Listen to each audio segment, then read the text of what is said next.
Welcome to all dear students. हम बात कर रहे थे, अपना जो चैप्टर चल रहा था फंक्शन के बारे में। फंक्शन में हमने 2-3 फंक्शन देख लिया था, जिसमें हमने देखा था, एक तो देखा था हमने सिग्नम फंक्शन देख लिया था हमने। दूसरा हमने देखा था आइडेंटिटी फंक्शन देखा था हमने। और तीसरा देखा था हमने कांस्टेंट फंक्शन। मैं आपको बता दिया था कि सिग्नम फंक्शन चिन्ह फलन बोलते हैं, आइडेंटिटी फंक्शन को तत्समक बोलते हैं, तत्समक फलन बोलते हैं। और जो कांस्टेंट फंक्शन है इसे बोलते हैं अचर फलन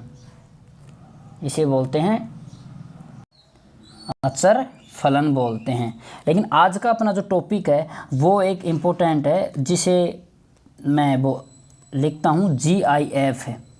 GIF आप समझ गए होंगे, जिसको बोलते हैं ग्रेटेस्ट इंटीजर फंक्शन। तो GIF मतलब ग्रेटेस्ट इंटीजर फंक्शन, जिसे बोलते हैं महत्तम पूर्णांक फलन। जिसे क्या बोलते हैं? महत्तम पूर्णांक, एक मिनट, हाँ, महत्तम पूर्णांक फलन बोलते हैं इसे।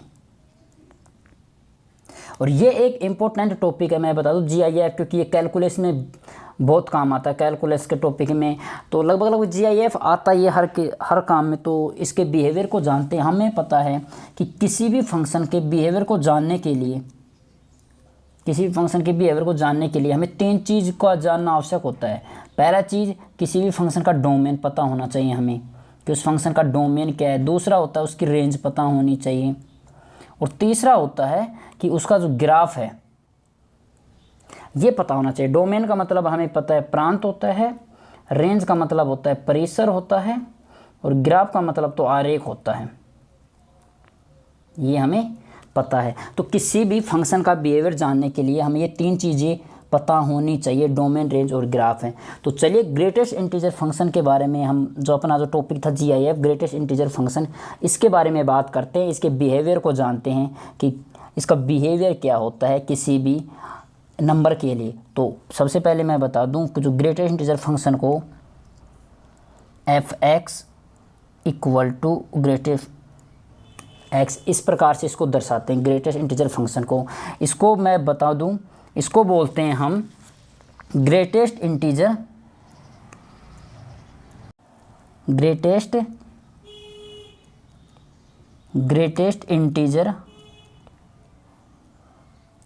Of x।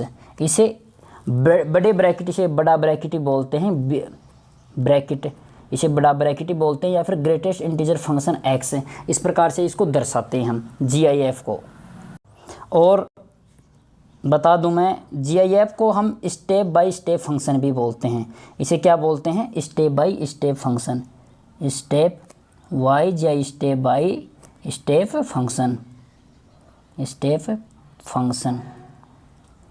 वो कैसे बोलते हैं वो मैं जब आपको ग्राफ बनाऊंगा तब हमें पता चलेगा कि स्टेप बाय स्टेप फंक्शन इसे क्यों बोलते हैं। तो इस प्रकार हम कह सकते हैं कि greatest integer function also known as step by step function. अब इसके बिहेवियर को जानते हैं कि हम इसमें कौन सी वैल्यू डालते हैं तो आउटपुट के रूप में क्या मिलता है। तो पहली चीज़ लिख लो आप साथ साथ कि जब इनपुट के रूप में, ये मैं इसे, एक मिनट, हाँ, जब इनपुट के रूप में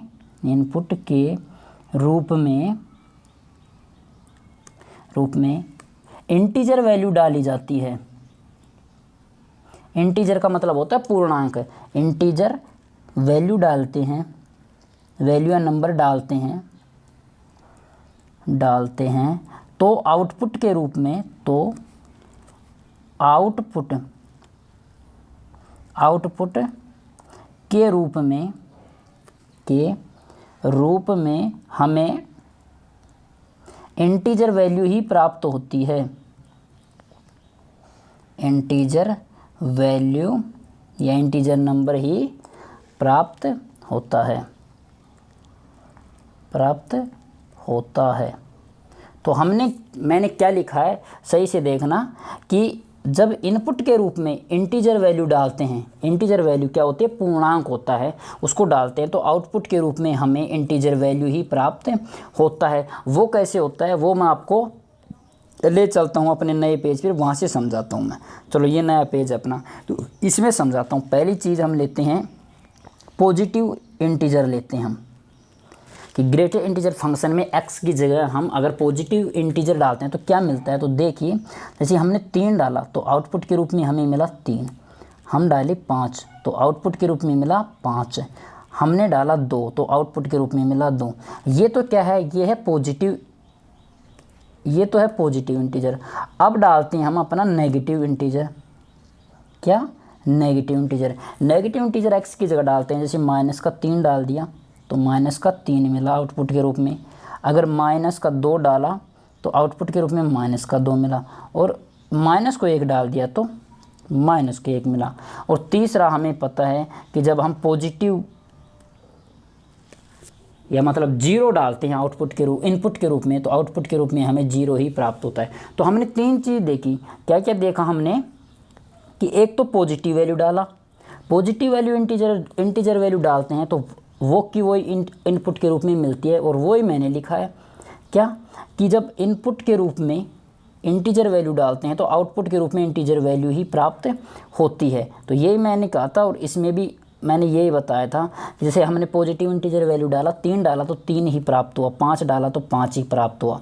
इस प्रकार अगर हमने नेगेटिव इंटीजर वैल्यू, इंटीजर ही देखो, इंटीजर बोल रहा हूँ, मतलब इंटीजर मतलब पूर्णांक है, तो नेगेटिव इंटीजर डालते हैं तो नेगेटिव मिलता है। जैसे -3 डाला तो -3 प्राप्त हुआ, 2 डाला तो -2, -1 डाला तो 1 प्राप्त हुआ। तो इस प्रकार हमने क्या देखा कि नेगेटिव इंटीजर वैल्यू में भी वही नेगेटिव इंटीजर वैल्यू हमें प्राप्त हो जाती है। इसी प्रकार हमने 0 को देखा, 0 जब इंटीजर वैल्यू में डालते हैं, x की जगह डालते हैं हम 0 इनपुट के रूप में, तो आउटपुट के रूप में हमें 0 ही प्राप्त होता है। तो इस प्रकार हमने देख लिया क्या क्या, एक तो पॉजिटिव, एक नेगेटिव और एक 0, ये 3 इंटीजर वैल्यू डालने पर हमें वो ही मान आउटपुट के रूप में प्राप्त होता है। तो यही मैंने लिखाया था। दूसरी बात अब ये आ जाती है कि मान लो इसमें तो हमने क्या डाला था, इंटीजर वैल्यू, देखो इंटीजर वैल्यू डाला था, लेकिन अगर मान लो हमें नॉन इंटीजर वैल्यू अगर डालना हो, ग्रेटर, जैसे हमने पता है कि इसको बड़े ब्रैकेट से दर्शाते हैं ग्रेटर इंटीजर फंक्शन को, इस x की जगह हमने अब अगर नॉन इंटीजर वैल्यू डाल दिया तो क्या होगा, नॉन इंटीजर वैल्यू हमने डाला मान लो, तो क्या प्राप्त होगा, क्योंकि इंटीजर वैल्यू से तो हमें इंटीजर ही प्राप्त हुआ, ये हमने देख लिया। अगर नॉन इंटीजर वैल्यू डालते हैं तो क्या प्राप्त होता है, तो चलिए देखते हैं नॉन इंटीजर वैल्यू डालते हैं तो हमें क्या प्राप्त होता है। तो नॉन इंटीजर वैल्यू डालने पर, नॉन इंटीजर वैल्यू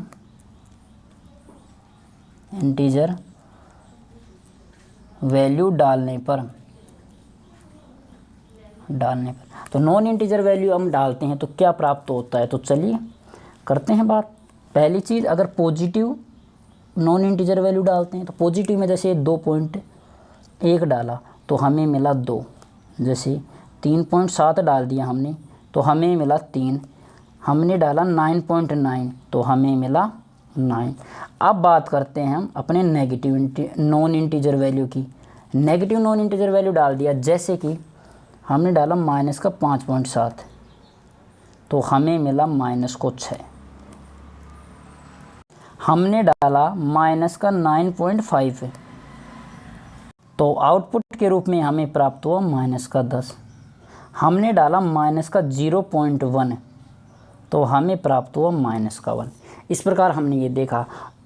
तो बता दूं मैं, जैसे नॉन इंटीजर वैल्यू डालते हैं तो हमें मिला क्या क्या मिला। एक तो जैसे कि पॉजिटिव डाला 2.1, ये कलर नहीं दिख रहा होगा आपको, हाँ ये ले लेता हूँ मैं, 2.1 डाला तो आउटपुट के रूप में 2 मिला। -3.7 डाला तो आउटपुट के रूप में 3 मिला। और 9.9 डाला इनपुट के रूप में तो आउटपुट के रूप में हमें 9 प्राप्त हुआ।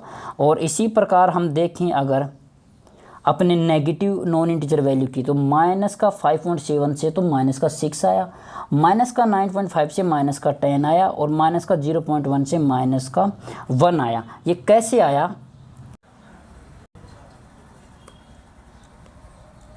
तो ये जैसे माइनस का 5.7 डाल दिया तो माइनस का 6 आया, माइनस का 9.5 से माइनस का 10 आया, माइनस का 0.1 से माइनस का 1 आया। ये कैसे आया? जैसे पॉजिटिव से हमें देखो 2.1 से 2 और माइनस का 5.7 से माइनस का 6, ये कैसे मिला? इसको समझाने से पहले मैं एक बार आपको एक लाइन लिखा देता हूँ जिससे आपको अच्छे से समझ में आ जाएगा। तो चलिए नया पेज ले लेता हूँ मैं, ये अपना नया पेज है और इसमें लिखता हूँ जब GIF ग्रेटेस्ट इंटीजर फंक्शन में नॉन इंटीजर वैल्यू डालते हैं, नॉन इंटीजर वैल्यू या नंबर डालते हैं तो आउटपुट के रूप में, एक मिनट, हाँ, आउटपुट के रूप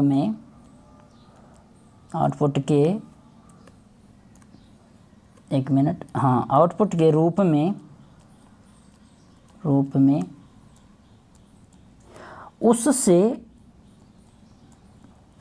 उससे ये मैं लिख देता हूँ, ये इंपॉर्टेंट है, जस्ट स्मॉल इंटीजर वैल्यू, एक मिनट मैं इसको भी अलग कलर से लिख देता हूँ, ये इंपॉर्टेंट है, हाँ, इंटीजर नंबर या इंटीजर वैल्यू प्राप्त होती है। तो मैंने क्या लिखा है एक बार देख लो आप सभी। मैंने लिखा है कि जब GIF में ग्रेटेस्ट इंटीजर फंक्शन में नॉन इंटीजर वैल्यू डालते हैं हम, नॉन इंटीजर, तो आउटपुट के रूप में हमें जस्ट स्मॉल क्या इंटीजर वैल्यू, दो चीज़ पता आपको होना चाहिए। एक मिनट मैं इसको अंडरलाइन कर ही देता हूँ किस किस पे, ये कलर ले लेता हूँ मैं, ये एक तो ये हो गया, एक तो ये याद रखना जस्ट स्मॉल की बात बता रहा हूँ, और एक इंटीजर की। जब नॉन इंटीजर वैल्यू डालते हैं तो देखते हैं हमने क्या कहा कि नॉन इंटीजर वैल्यू डालने पर जस्ट स्मॉल, उससे जस्ट छोटा संख्या मिलती है और इंटीजर वैल्यू मिलती है। क्या हमें सच में यही मिला? एक बार देखते हैं। देखो नॉन इंटीजर वैल्यू डाला तो एक तो क्या जस्ट स्मॉल, तो 2.1 से जस्ट छोटा क्या है? 2 है। 3.7 से जस्ट छोटा वो भी इंटीजर वैल्यू 3 है, और 9.9 से जस्ट छोटा 9 है। इसी प्रकार नेगेटिव में माइनस का 5.7 से जस्ट छोटा माइनस का 6 है। एक बात बता दो, अगर याद हो तो आपको समझा दूं मैं, माइनस का 9 बड़ा है कि माइनस का 10? तो याद रखना हमेशा नेगेटिव में जो नंबर छोटा होता है वो ही बड़ा होता है। तो इसमें माइनस का 5.7 बड़ा होगा कि माइनस का 6? तो एटलीस्ट हमें पता है कि माइनस का 5.7 ही बड़ा होगा। हमें क्या चाहिए? उससे जस्ट छोटा नॉन इंटीजर, तो माइनस का 5.7 से जस्ट छोटा इंटीजर आएगा माइनस का 6। नेगेटिव में माइनस का 9.5 से जस्ट छोटा आएगा माइनस का 10, और माइनस का 0.1 से जस्ट छोटा आएगा माइनस का 1। एक चीज़ मैं अगर याद कर सको, देखो याद करने के लिए ये मैथ का तरीका नहीं है, मैथ में तो स्मॉल ये मैं बता ही दिया कि ये चीज़ याद रखना आपको। लेकिन अगर फिर भी अगर भूल जाओ तो एक याद रखना, नॉन इंटीजर वैल्यू में अगर पॉजिटिव डालते हैं तो वही की वही वैल्यू बाहर निकल के आ जाती है, बस वो पॉइंट वाली हट जाती है। जैसे 2.1 में 0.1 हट गया, 2 आ गया, याद करने के लिए बता रहा हूँ। 3.7 में 0.7 हट गया, 3 आ गया, और 9.9 में 0.9 हट गया, 9 आ गया। ये हमने देख लिया। लेकिन एक मिनट मैं इसको मिटा देता हूँ। लेकिन नेगेटिव वैल्यू में ये याद रखना कि जो 0.5 है ना, मतलब माइनस का 5.7 है, तो उसे जस्ट बड़ा आ जाएगा क्या? 6। 9 नेगेटिव की बात नहीं कर रहा मैं, सिर्फ याद करने के लिए बता रहा हूँ। माइनस का 9.5 अगर डाला तो 10 आ गया, 0.1 से बड़ा 1 आएगा तो 1 आ गया। ये कब? सिर्फ याद करने के लिए, वरना हमें तरीका याद होना चाहिए कि मैंने लिखा दिया लाइन क्या कि जस्ट छोटा, तो जस्ट छोटा ही होता है नेगेटिव में। हमेशा याद रखना -1 बड़ा होता है -2 से, तो ये स्मॉल आ गया माइनस का 2। इसी प्रकार इसमें माइनस का 5.7 में 6 छोटा होगा, माइनस का 6 छोटा होगा, तो जस्ट छोटा हमने ये देख लिया। तो हमने क्या क्या देखा मैं बता दूं आपको। एक तो इसमें देखा हमने कि जब इनपुट के रूप में इंटीजर वैल्यू डालते हैं तो आउटपुट के रूप में इंटीजर वैल्यू मिलती है। पहली चीज़ हमने देखा, इंटीजर वैल्यू डालने पर तो इंटीजर वैल्यू ही मिलती है। और दूसरा देखा हमने कि जब नॉन इंटीजर वैल्यू डालते हैं तो हमें जस्ट स्मॉल और वो भी इंटीजर ही वैल्यू प्राप्त होती है। इस प्रकार हम इन मानों के आधार पर हम इस फंक्शन का क्या डोमेन और रेंज लिखते हैं। तो डोमेन क्या होगा किसी भी फंक्शन का, डोमेन इस फंक्शन का, डोमेन ऑफ फंक्शन, या डी का मतलब होता है डोमेन ऑफ, एफ का मतलब होता है फंक्शन। इसको सही तरीके से लिख ही देता हूँ मैं, हाँ, इसको domain of function, domain of function. तो domain of function D F क्या है इसका देख लेते हैं एक बार। देखो हमने इंटीजर वैल्यू में पॉजिटिव वैल्यू डालती थी, नेगेटिव वैल्यू डाला था और 0 डाल दिया हमने। उसी के साथ ही, एक मिनट मैं इसको, हाँ, उसी के साथ ही हमने नॉन इंटीजर वैल्यू भी डाल दी थी। तो इस प्रकार हम कह सकते हैं कि डोमेन क्या होगा इसका, माइनस का इन्फिनिटिव, क्योंकि हमने इंटीजर वैल्यू भी डाल दी थी, नॉन इंटीजर वैल्यू भी डाल दी थी, हमने पॉजिटिव मान भी रखा था, नेगेटिव मान भी रखा था, 0 भी रखा था। इस प्रकार हम कह सकते हैं कि जो इसका फंक्शन है वो माइनस का इन्फिनिटिव आएगा। लेकिन अब रेंज की बात करें, आर एफ का मतलब होता है range of function. R F को क्या बोलते हैं, रेंज ऑफ फंक्शन। फंक्शन का रेंज क्या होगी, रेंज ऑफ फंक्शन। तो हाँ, तो रेंज ऑफ फंक्शन क्या है, रेंज ऑफ फंक्शन होगी इसकी, देखो एक बार देख लेते हैं। हमने इनपुट में डाला, नॉन इंटीजर वैल्यू में इनपुट डाला तो आउटपुट हमें 2, 3, 9, माइनस का 6, माइनस का 10, माइनस का 1, मतलब इंटीजर वैल्यू पूर्णांक मिला। ये 2.1 पूर्णांक नहीं है, पूर्णांक मतलब पूर्ण संख्या, तो पूर्णांक नहीं है, लेकिन हमें आउटपुट के रूप में 2 मिला, मतलब पूर्णांक संख्या मिली। तो इस प्रकार हम कह सकते हैं कि नॉन इंटीजर वैल्यू में भी इंटीजर वैल्यू प्राप्त हुई हमें, और इंटीजर वैल्यू में तो इंटीजर वैल्यू प्राप्त हुई थी। तो इस प्रकार हम कह सकते हैं इस फंक्शन की रेंज क्या होगी, range of function is equal to क्या होगी, जेड। और जहाँ जेड क्या है, where Z is set of integer value, तो जहाँ जेड क्या है, सेट किसका है, इंटीजर वैल्यू का ये सेट है। चलो कुछ एग्जांपल लेके और मैं समझाते जाऊँ ग्रेटेस्ट इंटीजर फंक्शन, क्योंकि एक इम्पोर्टेंट फंक्शन है, ये कैलकुलेशन में बहुत ज़्यादा भाग वो भूमिका निभाता है। तो कुछ एग्जांपल और ले लेते हैं। चलो जैसे हमने लिया पाई, हमने क्या लिया पाई, हमें पता है पाई इक्वल टू क्या होता है, 3.14 डैश डैश डैश कुछ होता है। तो हमें पता है कि ये नॉन इंटीजर वैल्यू है। नॉन इंटीजर वैल्यू में क्या होता है, हमने देखा था पॉजिटिव में क्या देखा था, 2.1 था, तो जस्ट छोटा 2 आया। इसी प्रकार इसमें क्या है, नो, ये भी नॉन इंटीजर वैल्यू है, इसमें जस्ट छोटा क्या होगा, इसका 3 हो जाएगा, जस्ट छोटा। दूसरा एग्जांपल ले लेते हैं हम। चलो जैसे √2 है, इसका क्या होगा, हमें पता है √2 इक्वल टू क्या होता है, 1.41 होता है। वही बात आ गई, इसमें भी जस्ट छोटा आएगा। जस्ट छोटा क्या है, इसका जस्ट छोटा है 1 हो गया। ई की बात करें, ये 1 मिनट इसको छोटा कर लेता हूँ मैं थोड़ा सा, और ई की बात करते हैं हम इसमें। जैसे ई की वैल्यू हमें पता है 2 पॉइंट समथिंग आती है, तो इसका जो ग्रेटेस्ट इंटीजर फंक्शन होगा वो 2 आएगा। तो ये हमने कुछ एग्जांपल देखे थे नॉन इंटीजर वैल्यू के, जो आपको समझ में नहीं आया होगा तो मैं समझा दिया इसमें।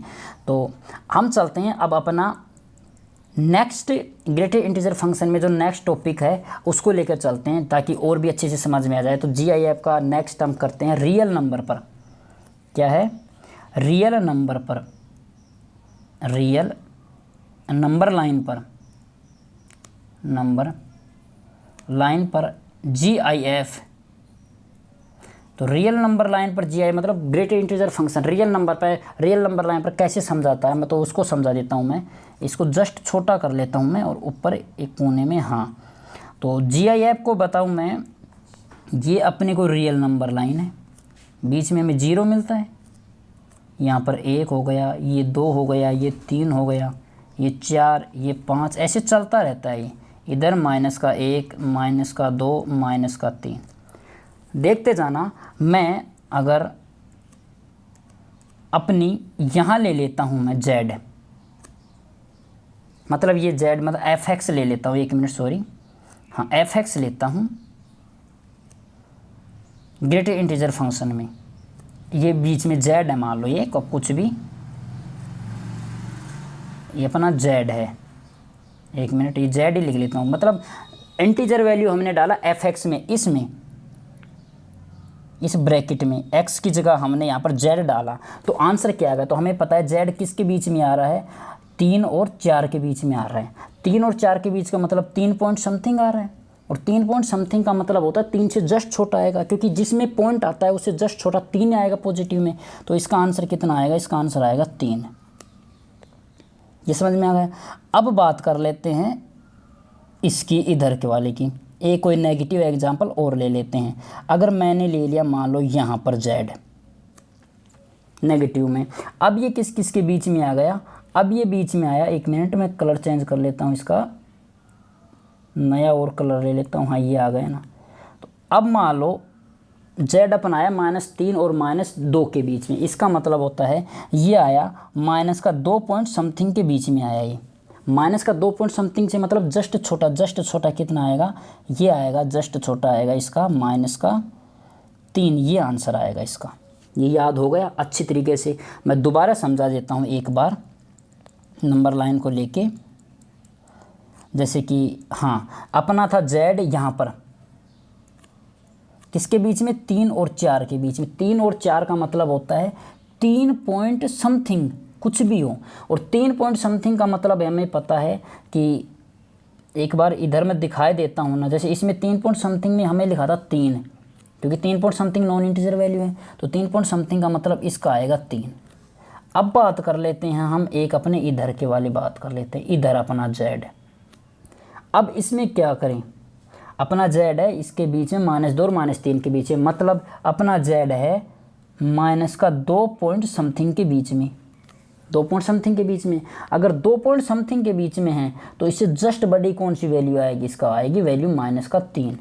तो ये रियल नंबर पर हमने ये फंक्शन को दर्शा दिया, ग्रेटर इंटीजर फंक्शन को। तो इसके बारे में चलो एक लाइन लिखता हूँ मैं आपको, जो समझ में आ जाएगी काफ़ी अच्छी तरीके से।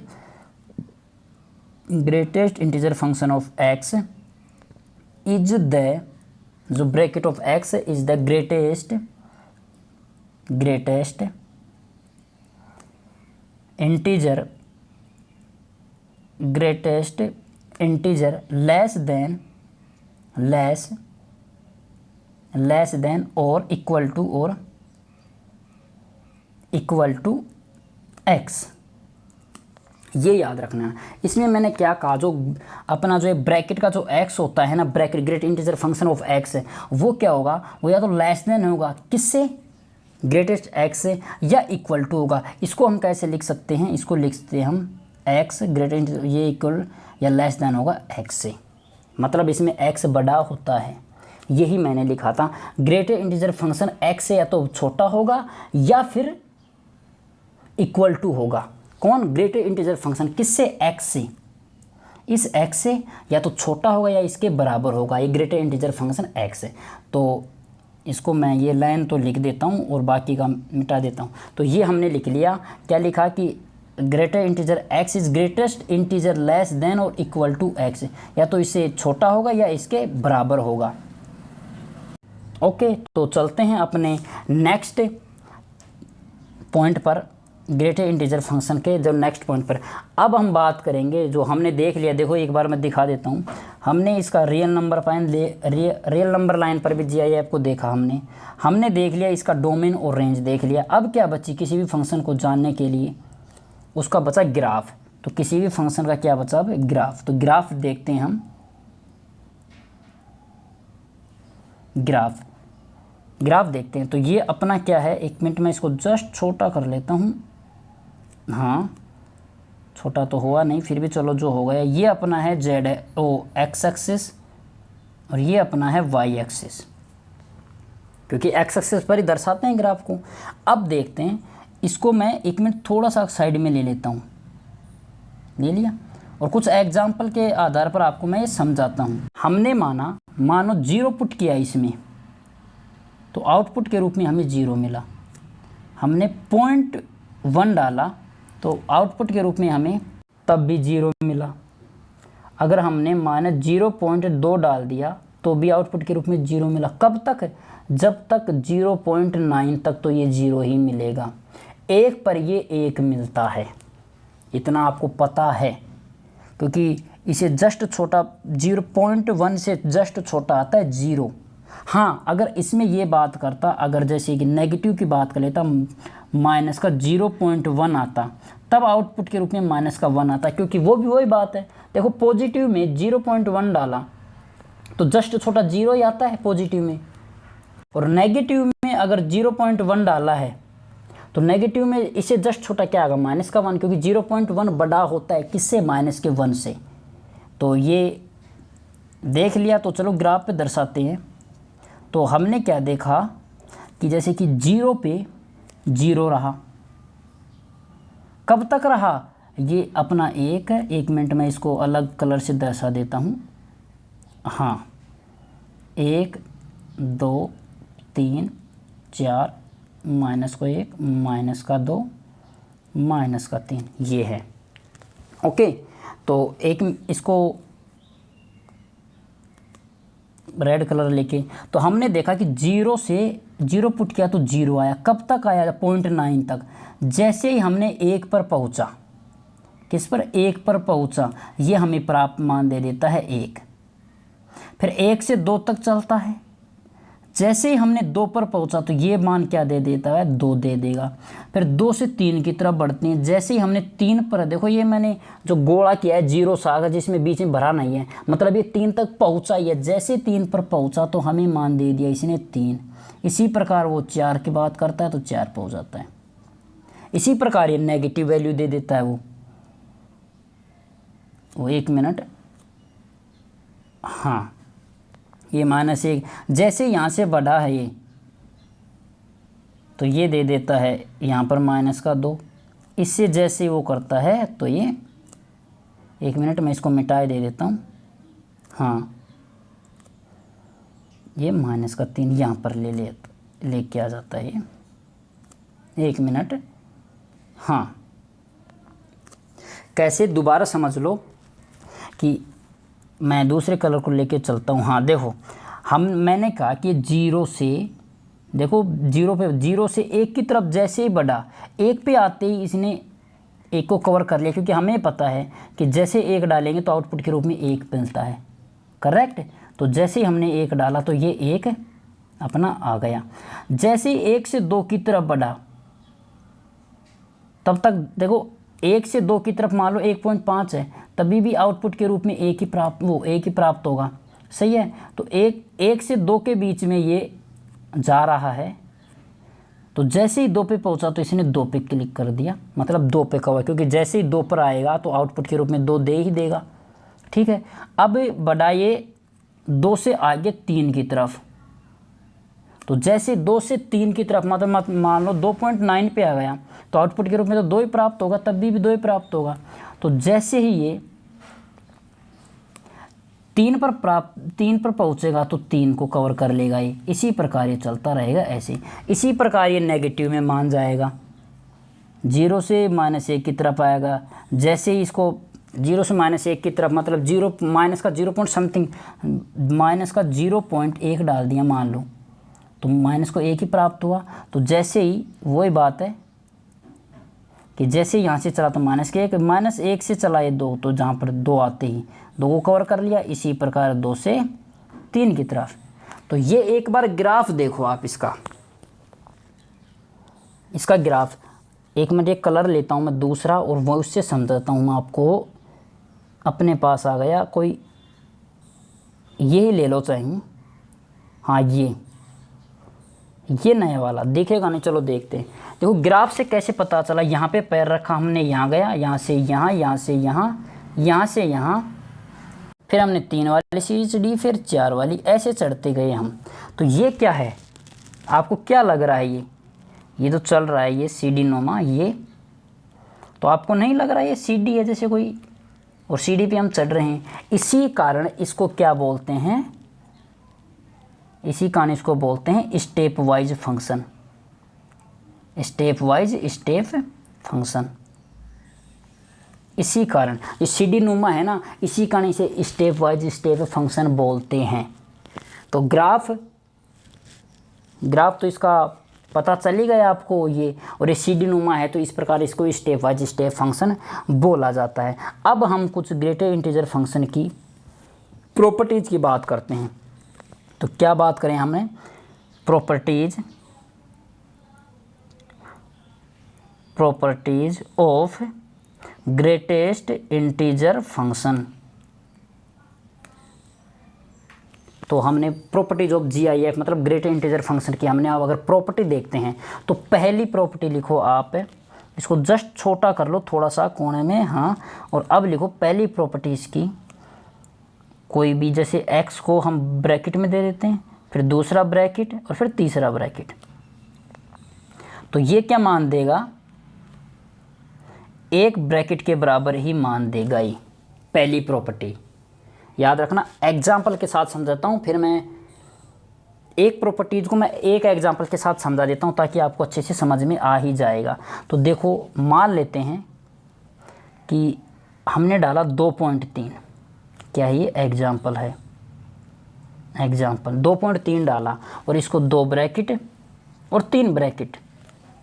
देखो ब्रैकेट कितने भी हो सकते हैं, मैं इसको ये 1 मिनट, हाँ, ब्रैकेट कितने भी हो सकते हैं, ये डैश लगा दिया है ना, ब्रैकेट कितने भी हो सकते हैं। आउटपुट के रूप में हमेशा एक ब्रैकेट के बराबर ही उत्तर मिलेगा। जैसे 2.3 डाला हमने, तो अपने जो प्रॉपर्टीज़ के अनुसार तो एक ब्रैकेट के बराबर ही मिलेगा। एक ब्रैकेट का मतलब होता है 2.3 और 2.3 का मतलब होता है 2, यही मान मिलेगा ना। लेकिन अगर इसको सोल्व करके देखते हैं वो तब भी वही मान मिलेगा क्या, चलो इसको सोल्व करते हैं हम। जैसे 2.3 को पहले एक अंदर वाले ब्रैकेट को सोल्व करते हैं, 2.3 से अगर एक ब्रैकेट को लिया हमने तो 2.3 का एक ब्रैकेट में क्या होया 2, फिर कितने ब्रैकेट बचे, 2 ब्रैकेट बचे, इसका बच गई। अब इसको सोल्व करते हैं किसको, इस वाले, पहले तो इसको हमने इस ब्रैकेट को सोल्व किया था, 1 मिनट है, कहाँ गया वो, हाँ, पहले तो हमने सोल्व किया था इस ब्रैकेट को, फिर हमने किया इससे जस्ट वाले इस ब्रैकेट को। जैसे इसको 2.1 से 2 आ गया, फिर 2 ब्रैकेट थे, अब इस ब्रैकेट को हमने सोल्व किया तो इसको ब्रैकेट को सोल्व करने पर अपना आ गया 2 वापस, क्योंकि 2 का तो 2 ही निकलता है आउटपुट के रूप में। तो इसको 2 किया, फिर एक ब्रैकेट ये बार वाला बचा, इस बार वाले को इधर लगाते हैं, फिर इसका मान कितना आया, 2 आया। तो देख लो आप, ये और ये दोनों मान सेम ही हैं। इस प्रकार हम कह सकते हैं जो अपनी पहली प्रॉपर्टीज़ है, कौन सी वाली, ये प्रॉपर्टी, ये कितने भी ब्रैकेट लगा दो मान एक ब्रैकेट के बराबर ही आएगा। पहली प्रॉपर्टीज देख लिया आपने, तो मैं इसको सही तरीके से लिख देता हूँ। तो हाँ 1 मिनट, इसको ओके, और इसको मैं थोड़ा सा मिटा देता हूँ ताकि आपको जब आपको लिखना होगा तो सही तरीके से समझ में आ जाएगा। तो और ये मैं समझा दिया आपको, ठीक है। अब चलते हैं अपनी नेक्स्ट प्रॉपर्टीज़ पे, प्रॉपर्टीज़ नंबर दूसरी प्रॉपर्टीज़ के बारे में। इसमें क्या है, जो x प्लस को i, x प्लस का i ये होगा, 1 मिनट मैं ब्लैक से लिख देता हूँ, ये क्या मान देगा, ये देगा x प्लस को i, और जहाँ क्या है मैं लिख देता हूँ, if i is an integer, if i is an integer, ये i है, सही से लिख देता हूँ मैं इसको, ये आई है। तो जहाँ पर आई क्या है, ये इंटीजर वैल्यू है ये। ओके, अब कैसे आएगा इसको एग्जाम्पल से समझा देता हूँ मैं। चलो तो एग्जाम्पल लिखते हैं, इसको अपना थोड़ा सा छोटा कर लेते हैं और एग्जाम्पल लेते हैं। पहला एग्जाम्पल, जैसे कि एग्जाम्पल, थोड़ा सा पेन को छोटा कर लेता हूँ मैं, थोड़ा सा जस्ट, हाँ, जैसे कि आया, ये छोटा हुआ मतलब बड़ा हो गया।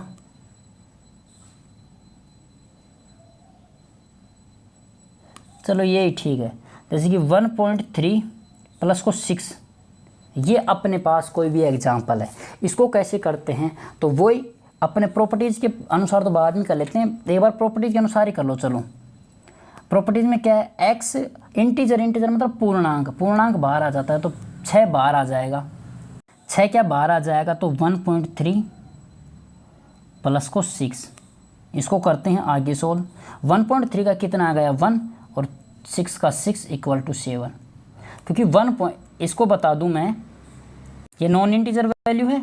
नॉन इंटीजर वैल्यू में पॉजिटिव में क्या मान किया था हमने, पॉजिटिव में हमें पता है कि जस्ट छोटा आएगा, तो 1.3 से जस्ट छोटा आएगा 1। इसी प्रकार हमने यहाँ पर 1 पुट किया था। ओके, तो मैं इसको 1 मिनट, हाँ, अब चलते हैं अपने जो मेन तरीके से, मान लो इसको सोल्व कैसे कर लेते हैं, पूरा करते हैं, इसको जोड़ देते हैं। इसको जोड़ने पर हमें आया 7.3 आ गया। 7.3 को क्या लिख सकते हैं हम, वही 7 लिखते हैं। अब देख लो, एक तो ये और एक ये बराबर आ गए दोनों। तो इस प्रकार हम कह सकते हैं जो अपनी प्रॉपर्टीज है वो बिल्कुल ही सही है। हाँ, एक बात इसमें मैं बता दूं, कभी भी जो इंटीजर वैल्यू ही निकलती है, एक्स कभी भी नहीं निकलेगा। कैसे बता दूं, 1 मिनट, हाँ, यहाँ पर 7 है, हमने मान लो निकाल लिया, एक्स को निकाल लिया, इसमें तो आई निकाला था, इस बार हम निकालेंगे एक्स। जैसे कि एक्स निकाल लिया, मेरा मतलब ये है कि एक्स प्लस को इसको ऐसे करें, तो ये कभी मत करना, ये गलत हो जाएगा। कैसे गलत होगा मैं ये समझा देता हूँ अपने इसी एग्जाम्पल से। जैसे कि एग्जाम्पल ये था 1.3 प्लस को 6, इसमें हम 1.3 को बाहर निकाल लेते हैं, इसमें तो 6 को निकाला था, अब निकालेंगे 1.3 को। 1.3 प्लस को 6 निकाल लिया। 6 का तो इंटीजर कितना आएगा, 6 ही आएगा, इसका तो 6 आएगा, तो इसको क्या कर सकते हैं 1.3, और 6 का इंटीजर कितना आ गया 6 आएगा, तो इसको प्लस को 6 कर देते हैं, तो ये कितना आ गया 7.3। क्या ये सही है? और क्यों नहीं सही है, क्योंकि मैं बता दूं कि कभी भी याद रख लेना, ग्रेटेस्ट इंटीजर फंक्शन, क्या ग्रेटेस्ट इंटीजर फंक्शन आउटपुट के रूप में नॉन इंटीजर वैल्यू नहीं देता है, इंटीजर वैल्यू ही देता है, याद रख लेना। तो ये तो नॉन इंटीजर वैल्यू आ गई, मतलब जो हमने x को निकाला था वो तरीका गलत है। ओके, तरीका कौन सा सही है, हमेशा इंटीजर वैल्यू ही निकलती है। ओके, तो चलो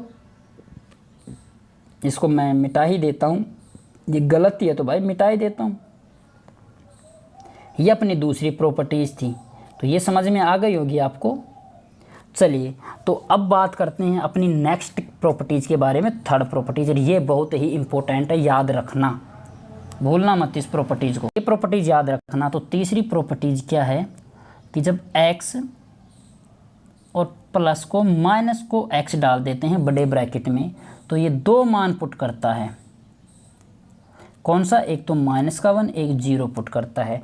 0 कब पुट करता है, जब x बिलोंग्स टू क्या होता है, z इंटीजर वैल्यू। याद रखना, z को हमने क्या बोला था, सेट ऑफ इंटीजर बोला था। और माइनस का 1 देता है कब, जब x not belongs to z, जहाँ z क्या है, लिख देता हूँ, z बिलोंग्स टू क्या है, integer value. Okay, z integer मतलब होता है पूर्णांक, इसे बोलते हैं हिंदी में पूर्णांक।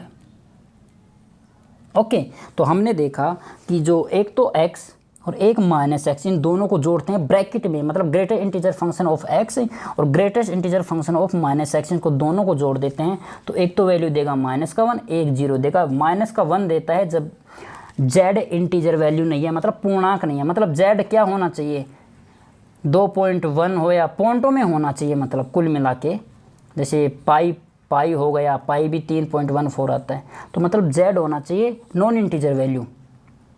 ओके, तो मैं इसको 1 मिनट मिटा ही देता हूँ मैं, हाँ इसको अपने, ठीक है। और 0 कब प्राप्त होगा, जब ये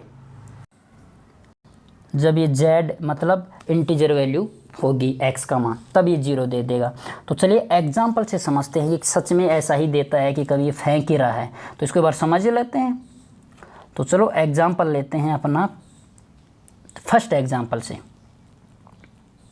एक ही एग्जाम्पल से समझ जाओगे आप, तो वैसे ही इंटेलिजेंट हो। तो जो x का मान लिया 3 प्लस का माइनस का 3।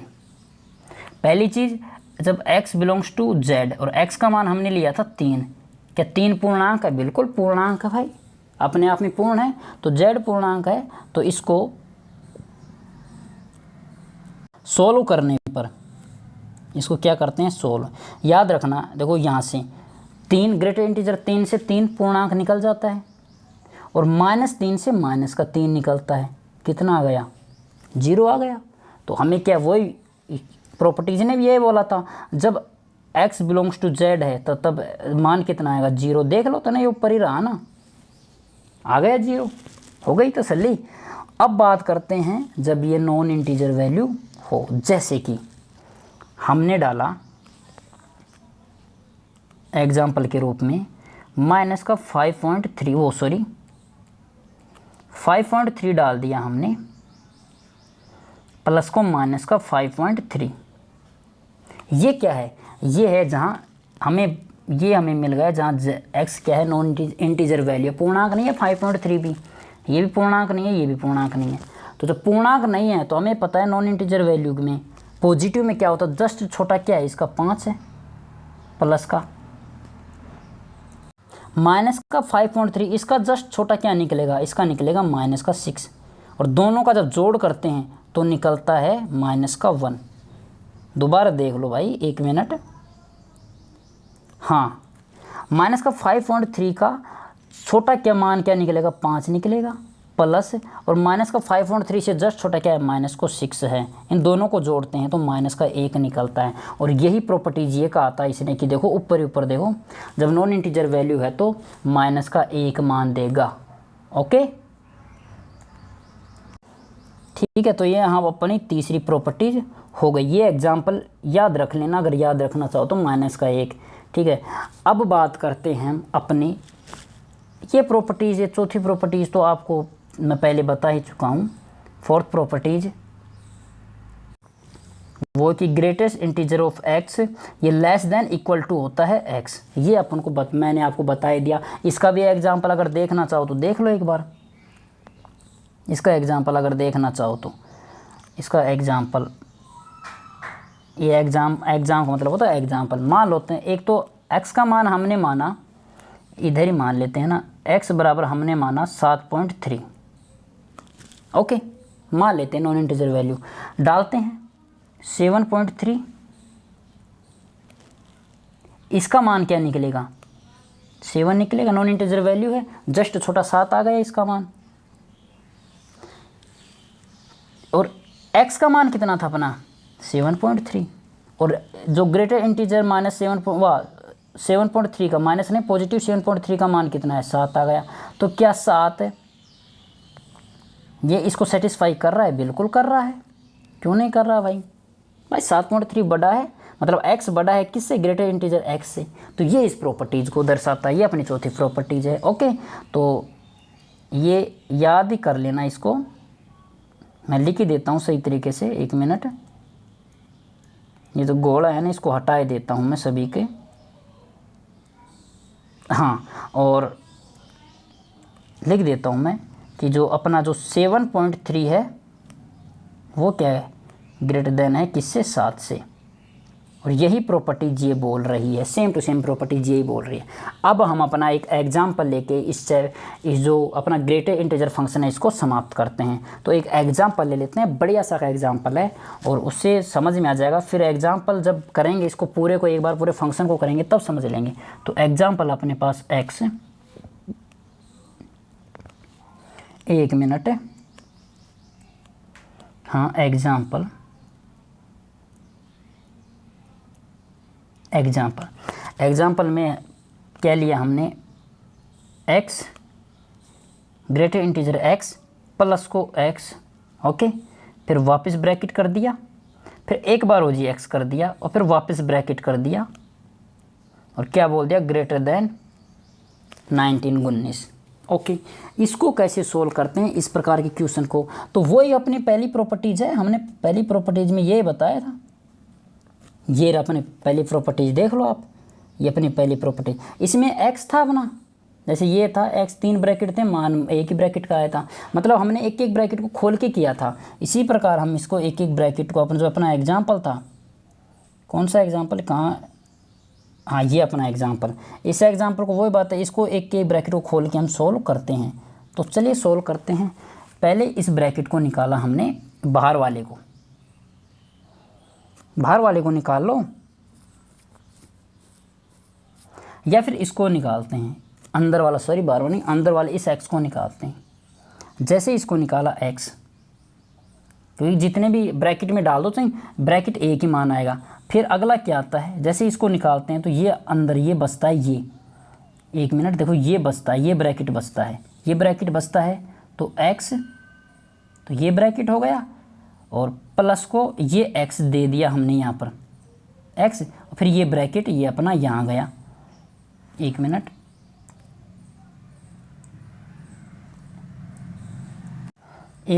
रुक जाओ आप, हाँ ये ब्रैकेट देखो, एक मिनट में कलर ही चेंज कर लेता हूँ इन सभी का, एक एक कलर अलग अलग लेके समझा ही देता हूँ आपको। हमने देखो ये ब्रैकेट ले लिया, ये तो ले लिया। अब बात करते हैं इस ब्रैकेट की, ये इस x की, ये x आएगा तो ये x आ गया, ओके।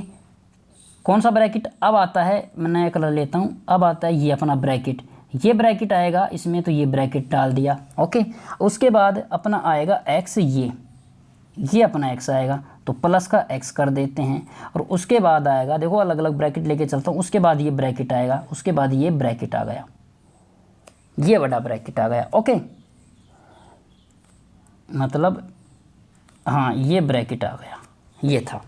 अब वही बात है, अब की बार इसको सोल्व कर लेते हैं, इस ब्रैकेट को सोल्व करते हैं। तो ये अपना एक ब्रैकेट तो है ही, तो इसको सोल्व करते हैं। इधर से एक ब्रैकेट अपना बाहर का वाला है x, दूसरा वाला ये रेड से, दूसरा वाला हमने लिया था ग्रीन वाला x, एक है, और एक जो अपना ये बाहर का था, कौन सा वाला, येलो से मैं दर्शाता हूँ, ये x वाला, इसको हम लिखते हैं यहाँ पर प्लस को x, ओके। अब मैं मिटा दूँ इसको एक बार, हाँ इसको अब मिटा देता हूँ, हाँ ओके, ये x आ गया और क्या गया, लेस देन 19 आ गया, ओके। अब इनको सोल्व कर लेते हैं, कितने ब्रैकेट आ गए, 3, और x less than 19, okay. Solve करते हैं, bracket of x less than 19/3। अब इसको सोल्व करते हैं, थोड़ा और छोटा कर लेते हैं, हाँ ताकि सोल्व हो जाए आसानी से। अब इस ब्रैकेट को जब सोल्व करते हैं 9.3 को, तो इसका भाग देते हैं, तो एक मिनट दे लो आप, साइड में दे लेते हैं ना।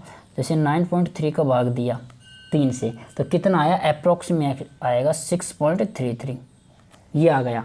6.33 का मतलब है कि देखो ये तो अपने इसका मान था 6.33, तो अपने पास ब्रैकेट क्या कह रहा है कि मैं तो इससे बढ़ा लूँगा, इससे बड़ा 6.3 से जस्ट बड़ा क्या आएगा, तो हम लिख देते हैं 6.3 से जस्ट बड़ा आ जाएगा क्या, 7। तो अपना उत्तर कितना आएगा, 7 आएगा, ओके। तो अपनी जो इंटीग्रल वैल्यू आएगी ना, वो 7 से बड़ी आएगी, 7 नहीं 7 से बड़ी आएगी, सॉरी 7 से बड़ी आएगी, ये आएगी। तो ये अपना एग्जाम्पल था। इस एग्जाम्पल को देखो, अब तो ये गिरमिल हो गया, जब मैं धीरे धीरे स्टेप वाइज समझाया था, उस स्टेप वाइज अगर समझोगे तो ये समझ में आ जाएगा अच्छी तरीके से, कौन सा ब्रैकेट लिया था। अगर फिर भी नहीं आया तो चलो मैं एक बार ओजी रिवाइज करा देता हूँ। इधर वाली तो वैल्यू समझ में आ गई होगी आपको, इधर वाली समझा देता हूँ एक बार कैसे आया। तो इसको चलो एक बार समझते हैं, इसको मैं मिटा देता हूँ वापस से, हाँ ओके। और अब बात करते हैं इसकी, वापस तरीके से कर लेते हैं, एक मिनट, ये अपनी लाइन थी, चलो तो इसको थोड़ा सा इधर ले लेते हैं, हम इसको सोल्व करते हैं कैसे, तो चले करते हैं। पहले इस ब्रैकेट को लेंगे, इस ब्रैकेट को मैं जैसे जैसे करता हूँ उस ब्रैकेट को लेते जाना। तो पहले इस ब्रैकेट को ले लिया x, ओके। अब ब्रैकेट बचा ये बचा, तो इसको ले लेते हैं प्लस का x, और ये जो ब्रैकेट था उसको वापस ले लेते हैं, ले लिया। उसके साथ ही जस्ट अगला था देखो ब्रैकेट ये x बचा अपने पास, तो इसको प्लस को x कर लेते हैं, ओके। और उसके बाद ब्रैकेट कौन सा बचा अपना, ये बचा, तो ये सभी से सबके ये तो ये पूरे को लगा देते हैं, ओके। समझ में आ गया ना ये? तो इसको ये क्या है, ग्रेटर देन 19 है। वापस सॉल्व कर लेते हैं इसको सिंपल तरीके से, वापस अंदर वाले ब्रैकेट को निकाल लेते हैं। इसको निकाला तो ग्रेटेस्ट x, देखो ये जो बाहर वाला है इसको तो लिखते हैं साथ साथ। अब एक अंदर वाला बचा, अंदर वाले को भी लिख लेते हैं प्लस का x, ये क्या ग्रेटर देन 19। बस यही वैल्यू थी, देखो इसको छोटा कर लेते हैं, देखो ये इधर रहा, यही मान ये रहा, बस इसको ये 19 है, तो इसको सोल्व करते हैं तो ये आगा 7, मतलब जो ग्रेटर इंटीजर फंक्शन जो x है, 1 मिनट यार, ये जो x है ये 7 से बड़ा होगा, जो x की वैल्यू है, जो इंटीजर वैल्यू है वो 7 से बड़ी होगी। इस प्रकार हमने एग्जाम्पल से अपना जो ग्रेटर इंटीजर फंक्शन इसको देख लिया, ओके। तो बता देता हूँ मैं हमने क्या क्या देखा है। एक बार अपना जो ग्रेटर इंटीजर फंक्शन में ये GIF हमने ग्रेटर इंटीजर फंक्शन अपना महत्वपूर्णांक फलन है, ओके। इसमें हमने देखा डोमेन रेंज ग्राफ है, इसको स्टेप वाइज स्टेप फंक्शन भी बोलते हैं। एक बार रिवीजन करा रहा हूँ मैं, स्टेप वाइज स्टेप फंक्शन हमने देख लिया था, किस में देखा था, इसको ग्राफ में देखा था। जस्ट इसमें हमने देखा था कि इनपुट के रूप में अगर इंटीजर वैल्यू डालते हैं, इनपुट के रूप में इंटीजर वैल्यू डालते हैं तो आउटपुट के रूप में हमें इंटीजर वैल्यू ही प्राप्त होती है, ओके। जस्ट अगला बात करें, जैसे कि हमने पॉजिटिव 3 डाला था तो 3 प्राप्त हुआ, 5 डाला था तो 5, 2 से 2, तो इंटीजर वैल्यू ही प्राप्त हुई थी हमें इंटीजर डालने पर, चाहे नेगेटिव हो चाहे पॉजिटिव हो चाहे 0, तो इंटीजर वैल्यू ही प्राप्त हुई थी हमें, ओके। तो दूसरी आती है नॉन इंटीजर वैल्यू में भी हमें इंटीजर वैल्यू प्राप्त हुई थी, 2, 3, 9 ये इंटीजर वैल्यू है हमें प्राप्त हुई थी। तो इस प्रकार हमने देखा नॉन इंटीजर वैल्यू से भी इंटीजर वैल्यू प्राप्त हुई। इससे हमने क्या देखा था, इसका डोमेन देख लिया। डोमेन से हमें ये पता चला कि मतलब जो f(x) है अपना, इसमें जो ग्रेटर देन x है, इसमें जो x में जो ये x है इसमें हम कुछ भी डाल सकते हैं, चाहे पॉजिटिव डाल लें, चाहे नेगेटिव डाल लें, और चाहे 0 डाल लें, चाहे नॉन इंटीग्रल वैल्यू डाल लें, ये सभी को मान्यता देगा। इस प्रकार हमें इसका डोमेन था ना वो -∞ दिया था, तो ओके। तो ये तो इसका डोमेन था, ओके। अब बात आती है रेंज की। रेंज ऑफ फंक्शन में हमें देखा था कि जो इसका आउटपुट आया था वो जैसे 2, 3, 9 आया, -6, 10, -1 आया, ये इंटीजर वैल्यू ही है। तो इंटीजर वैल्यू तो हर कंडीशन में इंटीजर वैल्यू ही आई थी, तो इस प्रकार हमने इसका जो रेंज था इसको हमने इंटीजर वैल्यू बताया था। इसकी रेंज को हमने z, मतलब z क्या है, इंटीजर का सेट है, ओके। तो इसका डोमेन देख लिया। जस्ट अगली बात करते हैं, हमने इसका नंबर लाइन पे समझाया था आपको, ये नंबर लाइन पे आ गया, और ये इसका ग्राफ था। ग्राफ से हमें देखा था ये CD है, ये स्टेप वाइज स्टेप, इसी प्रकार इसे स्टेप वाइज स्टेप फंक्शन बोलते हैं। और ये प्रॉपर्टीज़ थी। पहली प्रॉपर्टीज़, ब्रैकेट चाहे कितने भी हो, याद रखना एक ही ब्रैकेट का मान आएगा, ओके। तो ब्रैकेट कितने भी हो, जो एक ब्रैकेट है उसके बराबर, जो अंदर वाला ब्रैकेट है उसके बराबर जो ब्रैकेट है, तो एक ब्रैकेट के बराबर ही आएगा। दूसरा था अपने पास इंटीजर, हमेशा ब्रैकेट में इंटीजर वैल्यू ही निकलती है, ये याद रखना, ओके। हमेशा इंटीजर वैल्यू ही निकलती है, कभी भी हाँ ये गलती मत कर देना इसमें कभी, जैसे x प्लस का i है और आपने सोचा चलो x को बाहर निकाल लेते हैं इंटीजर वैल्यू, ये मैं आपको समझा चुका हूँ, ये गलत है तरीका ही, ओके। तो मैं इसको मिटा देता हूँ। हाँ ये अब ओके हो गया क्या? हाँ ये अपना ये तीसरी प्रॉपर्टी थी, ये बहुत इंपॉर्टेंट है, इसमें याद रखना। इसमें मैंने बताया था, देखो x था इसमें, एक मिनट में कलर चेंज कर लेता हूँ इसका, और इससे देखो आप, हाँ इससे इसका x था और इसका था -x, देखो x और एक माइनस, तो ग्रेटर इंटीजर फंक्शन में डालते हैं तो ये वैल्यू देते हैं, एक तो 0 और एक माइनस का 1 देते हैं। 0 देता है जब x पूर्णांक हो, और माइनस का 1 देता है जब ये पूर्णांक नहीं हो, इंटीजर वैल्यू नहीं हो। इस प्रकार हमने ये प्रॉपर्टी देखी है, इंपॉर्टेंट प्रॉपर्टी, इसको देखना एक बार पॉज करके, जो एग्जांपल समझाया तो उसे एग्जांपल से समझ लेना। एक ये फोर्थ प्रॉपर्टी थी, ये भी इंपॉर्टेंट है, जो ग्रेटर इंटीजर जो x है ये हमेशा लेस देन या इक्वल टू, ये नीचे वाला तो इक्वल टू आता है, ये आता है लेस देन किससे है, x से। एग्जाम्पल समझा दिया मैंने आपको। ओके, नेक्स्ट के बात करते हैं, ये कुछ एग्जाम्पल था, इसमें एग्जाम्पल लेके समझाया था। चलिए, ये अपने टेलीग्राम लिंक है, टेलीग्राम ग्रुप है इसका। अगर वैसे भी अगर बताऊं आपको ग्रुप का नाम क्या है, तो ग्रुप का नाम है एक क्लास और यही अपना यूट्यूब का नाम है, यूट्यूब चैनल का नाम भी एक क्लास और ही है। किसके, वो प्रदीप सर के नाम से, मैथ बाई प्रदीप सर। तो ये एक क्लास और अपना यूट्यूब चैनल है। और जैसे ही मैं अगर PDF भी डालूंगा तो इस लिंक पे आप क्लिक करोगे, देखो ये लिंक रहा, इस पर क्लिक करोगे तो आप ऑटोमेटिक ही ग्रुप में ज्वाइन हो जाओगे। या फिर अगर यूट्यूब लिंक पे क्लिक करोगे तो आप यूट्यूब चैनल पर आप चले जाओगे। इस प्रकार चलिए